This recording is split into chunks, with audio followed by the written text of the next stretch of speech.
Bien, y con esto en mente, con la aprobación ya de este segundo informe en la comisión que estaba encargada de plantearlo, esa es la primera pregunta. Primero, buenos días, viceministro, muchas gracias por su presencia aquí en Noticias 7. ¿Cómo han visto ustedes el desarrollo que ha tenido esta ley para enfrentar el conflicto armado interno y cómo ven su llegada ya hasta el Pleno para segundo debate? Bueno, qué gusto estar con ustedes. Un saludo a las personas que nos ven. Nunca es sencillo ni fácil que una de las leyes busque recaudación justamente para cumplir con las obligaciones que tiene el Estado ecuatoriano en una guerra interna y con una cadena de pagos que arrastra desde el gobierno anterior, que hace lo posible por ser cumplida, pero que por supuesto necesita para eso recursos. Sin embargo, tuvimos ayer la buena noticia de que el informe para segundo debate fue aprobado en la comisión. Esto ya nos lleva al último momento, al último tiempo, que es justamente el debate en el Pleno y la aprobación, en donde esperamos que los grupos políticos, porque los ciudadanos entienden la necesidad y respaldan la propuesta de gobierno, pero en donde esperamos que los grupos políticos también sintonicen con la ciudadanía y no le apoyen al gobierno, le apoyen al Ecuador en temas estructurales que esperamos nos sirvan no solo para continuar con la seguridad, sino para, de alguna manera, arreglar un poco la cadena de pago rota y las necesidades que tiene el Estado ecuatoriano. ¿Tienen confianza de obtener esos 70 votos para la aprobación? Hasta el momento mismo de la votación uno nunca puede estar confiado, pero hay un diálogo positivo de la mayoría de legisladores. Evidentemente han tenido propuestas que las han hecho incluso en informes de minoría, pero esperamos que haya esa sintonía con gran parte del proyecto, o al menos con algunas partes importantes que se requieren para que esto tenga el trámite debido. ¿Cómo está la relación con las bancadas de estas conversaciones que se han dado dentro del legislativo? Entendemos, y usted ya lo ha dicho, viceministro, hay informes de minoría, el uno de la Revolución Ciudadana y el otro del Partido Social Cristiano. ¿Ustedes ya han entablado conversaciones para obtener precisamente estos 70 votos? Con todos, con el Partido Social Cristiano, con la Revolución Ciudadana, con Gente Buena, con Construye, con los independientes, con todos hemos mantenido un diálogo importante para recoger sus propuestas, quizás no en una totalidad, porque hay diferencia de criterios y el gobierno tiene su propia visión sobre lo que tiene que darse en este momento, pero sí, el diálogo fluye, el diálogo existe y esperamos que el momento mismo de la votación haya acuerdo o en todo o en algunas partes importantes. Ahora, en el proyecto original se hablaba de incrementar 3 puntos en el IVA. No se decía cuánto tiempo, era permanente, así se lo entendía. Ahora es hasta el 2026, son 3 años. ¿Están conformes con ese cambio, con esa modificación? Vea, lo ideal era evidentemente que sean de forma permanente 3 puntos del IVA, porque además el Ecuador tiene una de las tasas más bajas de IVA y eso nos permite estructuralmente arreglar en algo el problema de las finanzas públicas, no para este gobierno, para el país y para los gobiernos que pueden venir después. En el proyecto ha quedado 1 punto permanente, 2 de forma temporal, que creo que también es una medida de cesión por parte del gobierno lógica para que avance el debate legislativo. Pero ¿qué es lo importante aquí? Saber que estamos en una guerra, estamos buscando dar seguridad a los ecuatorianos de forma permanente, no temporal, y eso requiere recursos, logística, que tienen que salir, por supuesto, del Estado. Y además de eso, la cadena de pagos, el pago a los municipios, el pago a las clínicas de diálisis, a todas estas obligaciones que el gobierno anterior dejó impago para que tengamos no solo salud en seguridad, sino también salud económica posteriormente.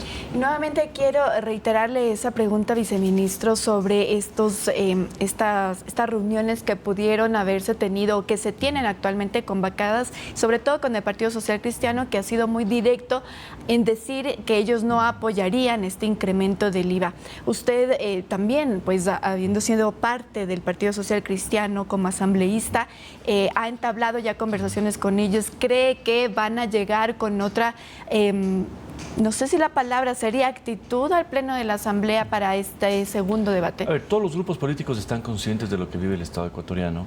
Nosotros nos hemos sincerado, el presidente de la República ha sido sincero no solo con los grupos políticos, con los ecuatorianos, y ha presentado las cifras en las que está la economía.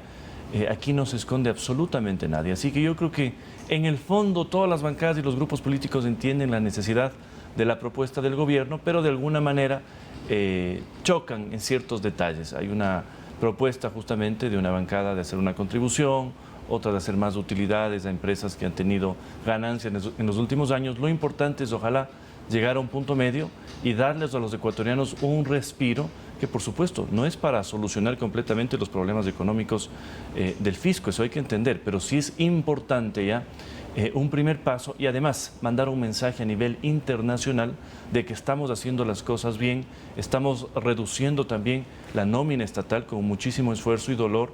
Muchos empleados no han podido renovar, digamos, sus contratos, aquellos ocasionales, pero lo más importante, que se abra un nuevo horizonte económico con financiamiento externo también, y para eso tenemos que hacer estos esfuerzos.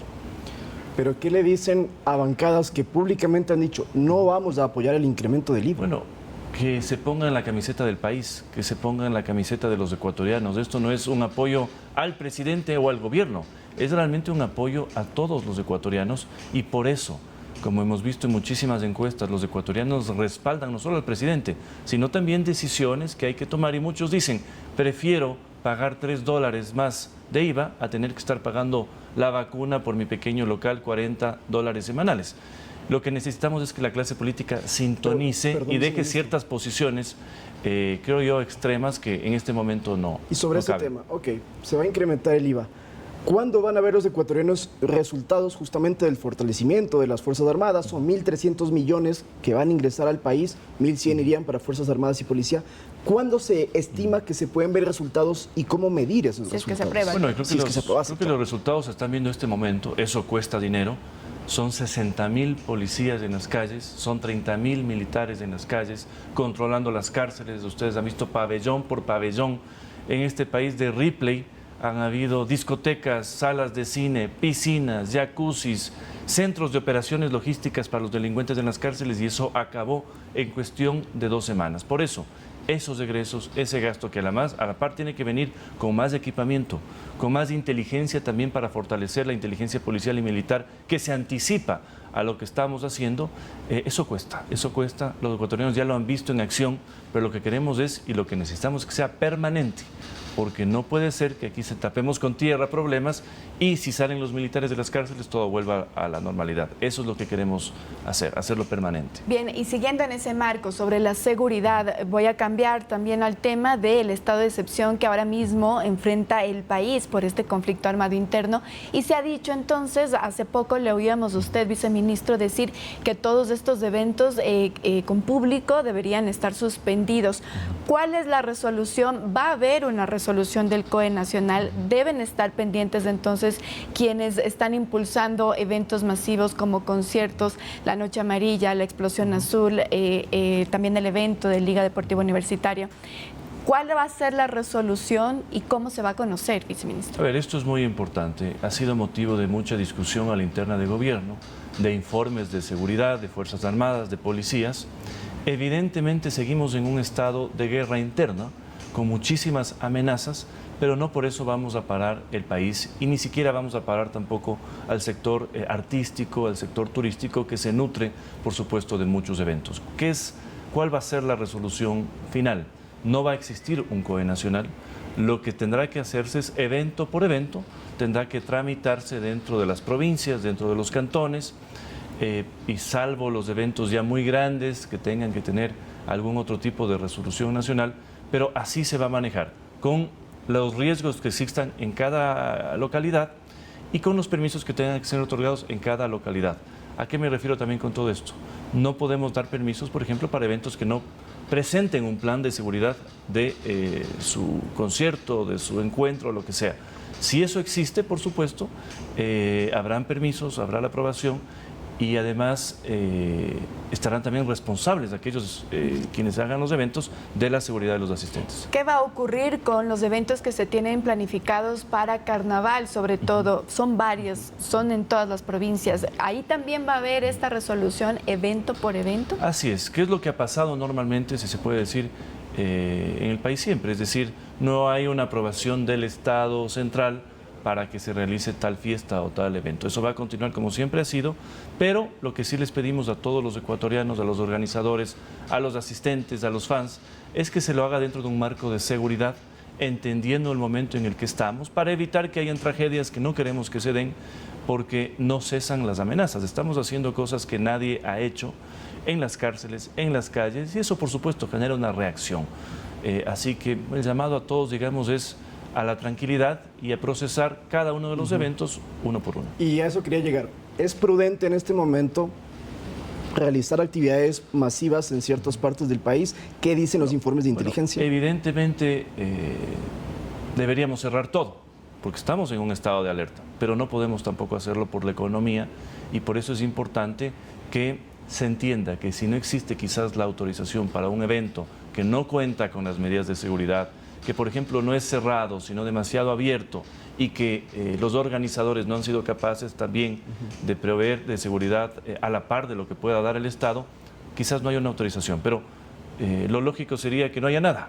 Pero tampoco estamos en ese plan y es importante que el Ecuador también siga económicamente moviéndose. Ahora mismo le voy a hacer preguntas súper puntuales, que es lo que hemos escuchado en estos últimos días. ¿Ya se tiene resolución, por ejemplo, de la Noche Amarilla, de la Noche Blanca, de la Explosión Azul, incluso de conciertos como de Luis Miguel, por ejemplo, que ha sido muy esperado, lleva casi un año también anunciándose? Tal vez de esos eventos puntuales ya se tiene resolución. Bueno, desconozco ya tema puntual por evento, pero lo importante, y sí han habido diálogos con muchos de los organizadores, es que si lo van a hacer, por supuesto tengan todas las medidas de seguridad y que entiendan que si existe una alerta, por ejemplo, para que en un estadio no hay la seguridad debida para los asistentes, se cancele el evento. O sea, hay que tener la suficiente paciencia, no estamos en un momento normal, a todos nos gustaría estar en un momento normal, pero seguimos en esta lucha contra los delincuentes y eso, por supuesto, genera reacciones que no queremos que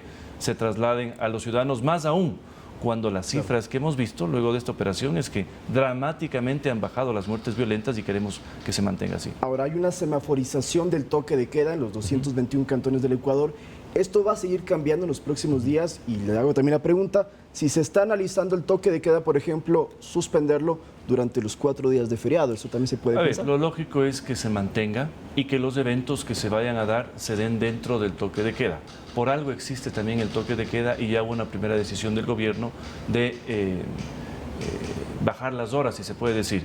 Pero es importante entender que sí son medidas que tenemos que mantenerlas y por supuesto todo está sujeto a revisión semana a semana. ¿Y cada cuánto lo hacen? Sí, justamente. Bueno, cada semana a semana. Hay como ustedes saben, hay un bloque de guerra que lo conforma policías, militares y gobierno que evalúa los operativos, los resultados, las nuevas amenazas que muchas veces no se pueden hacer públicas, pero se procesan para tener acciones y operativos. Y por eso le diría, por lo pronto se queda como está. Y si hay cambios, lo verán en los próximos momentos. Y precisamente sobre eso, ¿tienen ya cifras de cómo se encuentra el tema de seguridad con todos estos operativos que se han llevado a cabo, viceministro? Bueno, ha habido más de 50.000 operativos, varios detenidos, muchísimos procesados por terrorismo.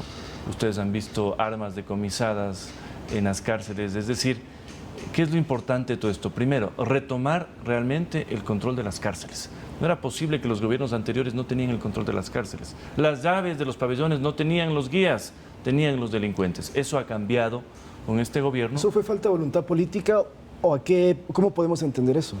Complicidad en muchos casos, temor en otros casos y absoluta corrupción en la mayoría de casos.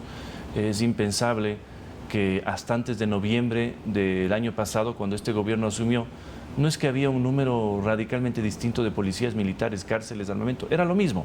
Lo que faltó fue decisión política. ¿Y qué es lo que cambió? Justamente el presidente de la República. El presidente de la República y su gobierno que ha puesto velocidad a la gestión, control permanente, y esos son los resultados que se ven, porque si seguíamos así, seguíamos con lo mismo, y eso es lo que no queremos los ecuatorianos. Esta semana hemos visto que se ha emitido un decreto para la repatriación de personas privadas de la libertad extranjeras que se encuentran en nuestro país. Y mi pregunta va a ir relacionada con las personas privadas de la libertad venezolanas, sobre todo. El día de ayer escuchábamos una declaración del presidente Nicolás Maduro que se refería en fuertes términos a nuestro presidente, Daniel Noboa, y además le hizo una especie de incluso amenaza, si así se quiere. ¿Cuál es la reacción del gobierno frente a estas declaraciones? Bueno, sin entrar a detalles, porque todos sabemos quién es el personaje que está en Venezuela, ¿qué es lo importante? Que el Ecuador va a expulsar y a repatriar a presos extranjeros que están en nuestras cárceles, que generan hacinamiento y que además no tienen ninguna lógica de estar acá. Con Colombia y con Perú han avanzado los procesos, Venezuela está un poco cerrada, pero lo que es lo importante, evitar el hacinamiento en las cárceles ecuatorianas, dejar de gastar dinero ecuatoriano en presos de extranjeros. Si es suficientemente doloroso que nos cueste más un preso en la cárcel que el desayuno escolar de un niño, no podemos estar nosotros acogiendo a personas que no tienen que estar. Y bueno, respecto a Venezuela, ustedes han visto lo que ha pasado en estas semanas, el gobierno y el presidente han sido muy claros, las relaciones con los venezolanos y con el país se mantienen, como siempre, con amistad, pero ya lo que está pasando a nivel democrático, con las elecciones fallidas, con esto que ha pasado con los candidatos, evidentemente tiene un rechazo del Estado ecuatoriano. Pero ¿y si entonces Venezuela dice, no recibo a los presos, cuál es el camino? ¿La comunidad internacional o cómo presionar para esta el repatriación? proceso para la repatriación y expulsión de estos delincuentes que están en nuestras cárceles no necesariamente necesita el acuerdo del otro país. Jurídicamente basta con dejarlos en el último puerto por el cual ingresaron a nuestro país. Así que, evidentemente, si no hay un acuerdo, igual el gobierno lo hará. No ha sido un proceso fácil y sencillo, más allá de que se dio la orden hace algunas semanas, pero estamos seguros de que se va a concretar con eficiencia y esto nos va a permitir liberar espacio en las cárceles para continuar en esta guerra, ¿no? En esta lucha. Bien, muy bien, viceministro. Muchísimas gracias nuevamente por su presencia aquí en Noticias 7. Gracias. Muy bien, conversábamos con Esteban Torres, viceministro de Gobierno, y con esto nosotros nos vamos a una pausa.